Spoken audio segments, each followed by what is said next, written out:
Imagine waking up to realize that your greatest freedom didn't come from a promotion, a bank account, or even a relationship. It came from something far more uncomfortable. It came from finally belonging to yourself. For decades, men are trained to measure their worth by who depends on them, quietly carrying burdens until they lose their own identity. But there is a silent transition that happens to some men later in life, a psychological shift that changes everything. By the end of this, you'll understand the exact moment a man stops chasing approval and why the ancient Stoics believed this specific shift is where a man's true life actually begins. For many senior men, this realization arrives later in the journey. It comes after decades spent meeting expectations, managing crises, and placing their own needs at the very bottom of an endless list. By the time they discover this truth, they often look back and wish they had understood it years earlier. Society has a very specific metric for a man's value. First, he must build. Then, he must provide.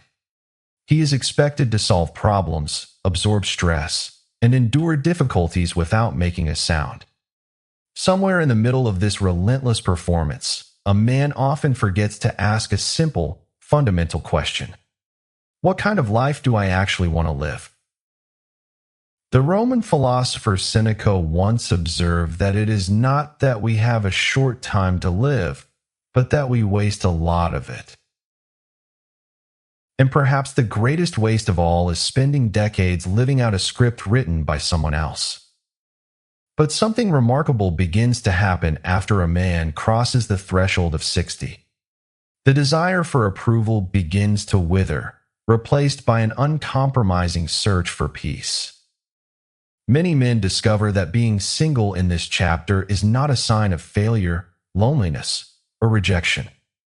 Instead, it becomes the very first opportunity they have had in 40 years to align their daily life with their own values, free from the weight of external expectations. Let us look closely at the hidden psychology behind this transition. If we examine it through a modern lens, we begin to see why independence in later life is not a retreat from the world, but a profound homecoming.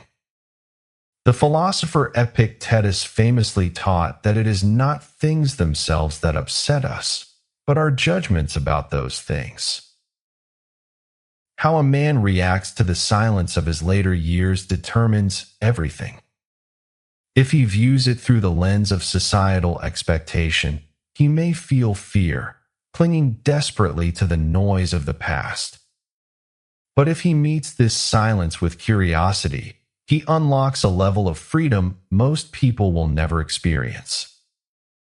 For the vast majority of his life, a man is surrounded by noise. There are alarms, demands, professional crises, family negotiations, and the constant, low-grade hum of responsibility. This pressure becomes so familiar that it integrates into his very identity. He believes he is the noise. Then, the landscape shifts. Careers wind down.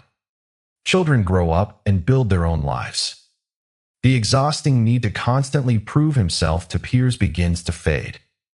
For the first time in decades, the stage clears, and he is left with something unfamiliar.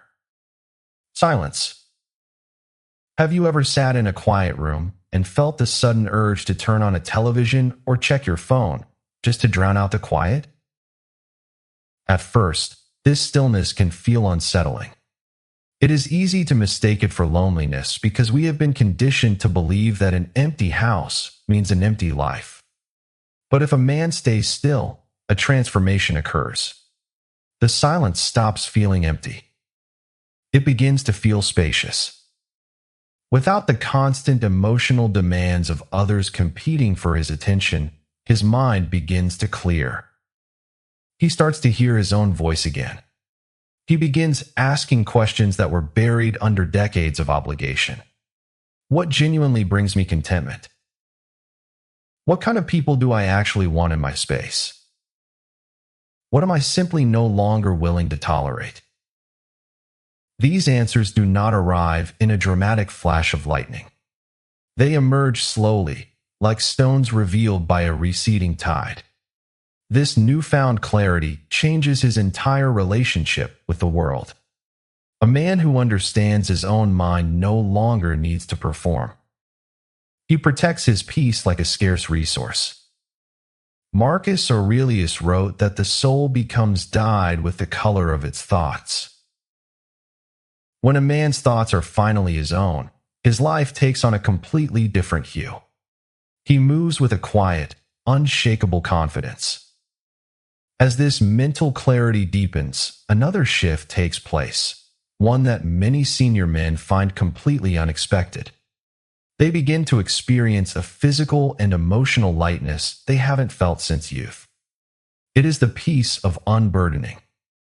Many men spend their lives believing that constant sacrifice is the only way to be a good partner or a reliable figure. They learn to walk on eggshells, to keep the peace by swallowing their own opinions, and to manage the emotional climate of the household. While compromise is a natural part of relationships, a lifetime of constant emotional negotiation takes a massive toll. This stress is quiet. It doesn't announce itself with a scream. It manifests as a tight shoulder, a restless night, or a lingering sense of fatigue. When that constant emotional friction is removed from his daily environment, the relief is profound. His nervous system finally settles. Sleep becomes deeper.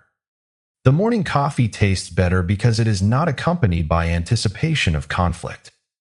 A simple walk in the evening becomes restorative because his mind is not busy solving a problem waiting for him at home. Many single older men confess that they had no idea how exhausted they were until the exhaustion stopped. This is not about avoiding connection or living as a hermit. It is about realizing that life does not have to be a permanent compromise. Once a man tastes this level of mental stillness, he becomes highly selective about who he lets into his world. He understands that real freedom is not about having a crowded room. It is about having a peaceful one. Think back to your younger years. How much of your daily energy was spent trying to manage how other people felt about you? When we stop anxiously depending on others for our validation, we can finally inhabit the present moment. This is where modern psychology meets Stoicism. When the drain of constant accommodation stops, your energy begins to return. This isn't just about feeling less tired. It is about recovering your life force. Stress ages a man faster than time ever could. It dulls his eyes, slows his step, and robs him of his curiosity.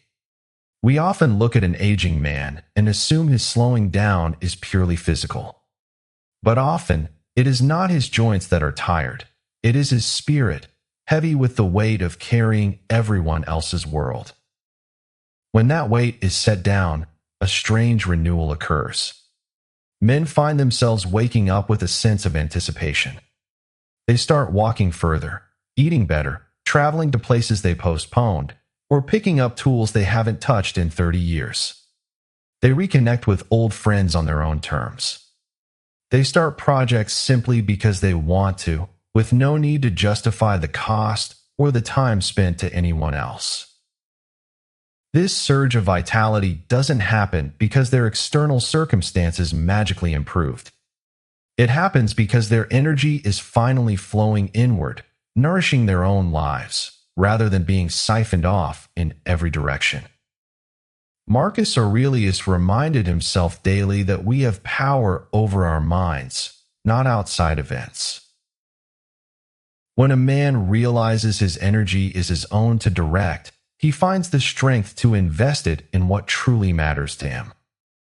And in doing so, he reclaims something even more valuable. He recovers his dignity. Let us be clear about what dignity means in this context. It is not about pride, social status, or the size of a pension. It is the quiet self-respect that comes from living in absolute alignment with your own values. Throughout their lives, many men become approval seekers without realizing it.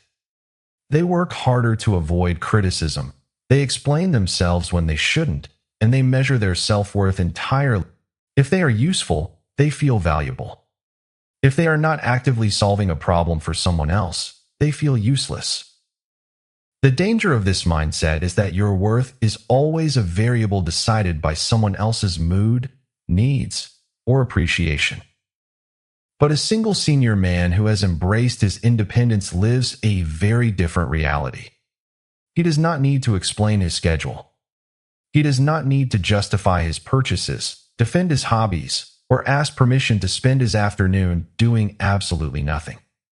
He populates his life only with people who offer mutual respect, quietly and gracefully stepping away from those who bring drama, demands, or manipulation. This shifts his entire self-concept. He stops asking if he is meeting the world's standards and starts asking if he is meeting his own. This is the ultimate position of strength. A man who respects himself cannot be manipulated. He becomes highly selective about where he invests his attention. Perhaps this is the true masterpiece of aging. You finally realize that dignity is not a badge given to you by society. It is a boundary you draw around your own soul through the choices you make every single day. This level of self-respect changes how you perceive time. For decades, a man's calendar is owned by others. It is partitioned by employers, partners, children, and social obligations. His days are spoken for before he even opens his eyes. By the end of the week, he is left with the scraps of his own time. But in this independent chapter, time becomes his own. It is a luxury that cannot be bought with money. He can watch the sunrise without feeling like he is wasting minutes. He can read for hours, take a spontaneous drive, or sit in silence without a single shred of guilt. What makes this beautiful is not the grandeur of the activities, but the power of choice. When every move requires a discussion, even leisure begins to feel like a task.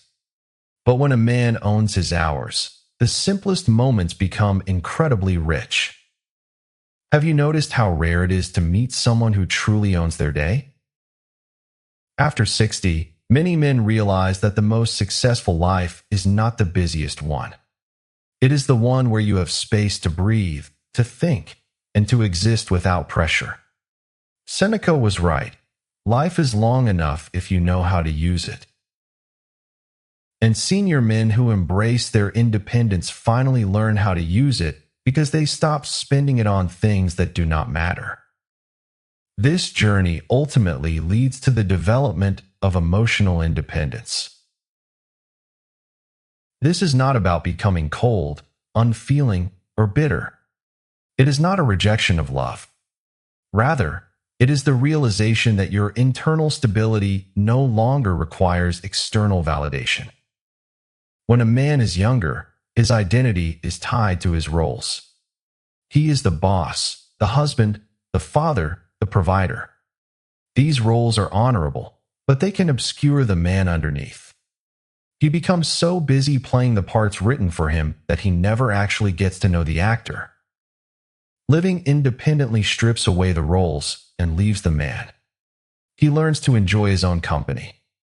He discovers that being alone and being lonely are miles apart. He solves his own problems, sits with his own discomfort, and finds that he is entirely capable of standing on his own 2 feet. This quiet self-reliance creates a rare kind of confidence. It is a confidence that does not need to shout, boast, or prove itself. It is steady, calm, and highly authentic. And ironically, this is often when a man becomes most compelling to others.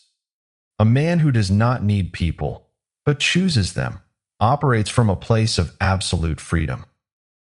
He no longer enters relationships out of hunger, but out of abundance. He is not looking for someone to save him or complete him. He is simply looking for fellow travelers who respect the peace he has worked so hard to build. He stops looking back at what has passed and begins looking forward to what he can still experience. He might learn a new language, master a craft, volunteer, or simply master the art of living well. Every choice is driven by genuine interest, not duty. This is not a story of isolation. This is a story of choice. If companionship enters his life, he welcomes it because it adds beauty to an already complete structure. If he remains single, he does so with a full heart, knowing that a meaningful life is not built by finding someone else to carry your half of the sky. It is built by becoming whole within yourself, so that every relationship, every decision, and every day starts from a position of absolute peace. So let us leave you with one question to carry with you.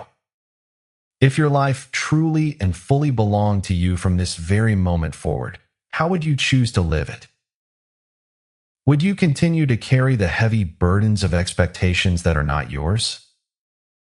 Or would you finally give yourself permission to step into the quiet, powerful freedom of your own life? The choice is yours, and it is entirely within your control. Realize this, protect your peace, and begin your journey toward belonging to yourself.